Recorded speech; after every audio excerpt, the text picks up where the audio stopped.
نحمده ونصلي على رسوله الكريم أما بعد সম্মানিত দিনী ভাই বোন, আজকের ভিডিওতে আবার চলে এসেছি আপনাদের সম্মুখে হজ্জের আরেকটা বিষয় নিয়ে।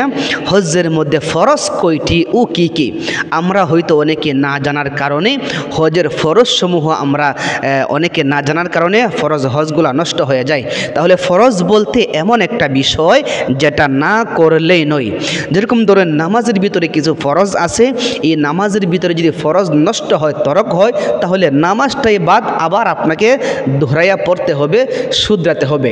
এরকমভাবে বিশাল একটা আল্লাহর হুকুম হজ্জে ফরজ। এই ফরজ হজের মধ্যে কিন্তু এই ফরজের ভিতরে হজের ফরজ কয়টা আছে আপনাকে জানতে হবে। এই হজের মধ্যে আপনার জন্য 3টা ফরজ রয়েছে। এই 3টা ফরজ আজকের ভিডিও থেকে আমরা জানব। তবে জানার আগে আপনাদেরকে রিকোয়েস্ট করেছি, যারা যেখান থেকে আজকের ভিডিওটি দেখেছেন, দিনের স্বার্থে, মুসলিমদের স্বার্থে আপনি ভিডিওটি শেয়ার করে, লাইক করে আপনার মূল্যবান মন্তব্য জানাতে পারেন, আমাদেরকে উৎসাহ করতে পারেন। যদি কোনো ভুল ত্রুটি হয়ে থাকে সঠিক পরামর্শ দিয়ে শুধরানোর জন্য অনুরোধ করছি। সম্মানিত দিনী ভাই বোন, চলুন তাহলে আমরা সেই 3টা ফরজ কি কি আপনাদের সামনে একটা একটা করে আমরা কথা বলছি, একটা একটা করে আপনাদের সামনে উপস্থাপন করেছি। সম্মানিত দিনী ভাই বোন, হজের 1 নাম্বার ফরজ হলো এহরাম বাঁধা।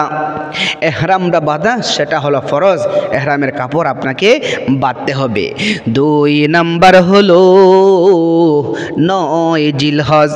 জিলহজ মাসের 9 তারিখে আপনাকে আরাফাতের ময়দানে অবস্থান করতে হবে।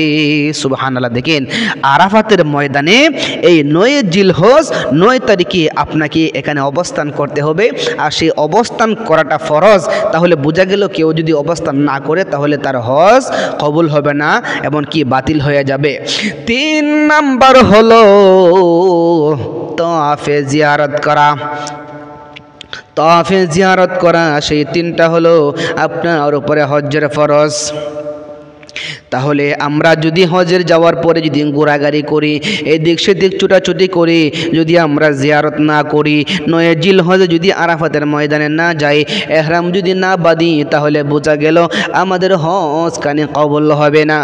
সম্মানিত দিনী ভাই বোন, এই 3টা ফরজ আমাদেরকে মনে রাখতে হবে। এহরাম বাঁধা, 9 জিলহজে আরাফাতের ময়দানে অবস্থান করা, এরপরে আপনাকে 3 নম্বরে তাওয়াফে জিয়ারত করা।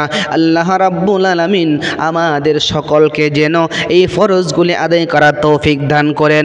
সামনের ভিডিওতে আপনাদের জন্য হজের সুন্নত ও ওয়াজিব সমূহ কি কি আছে আমরা ইনশাআল্লাহ সংক্ষেপে আলোচনা করার চেষ্টা করব। আজকে এতটুকুই, এখান থেকে বিদায় নিচ্ছি।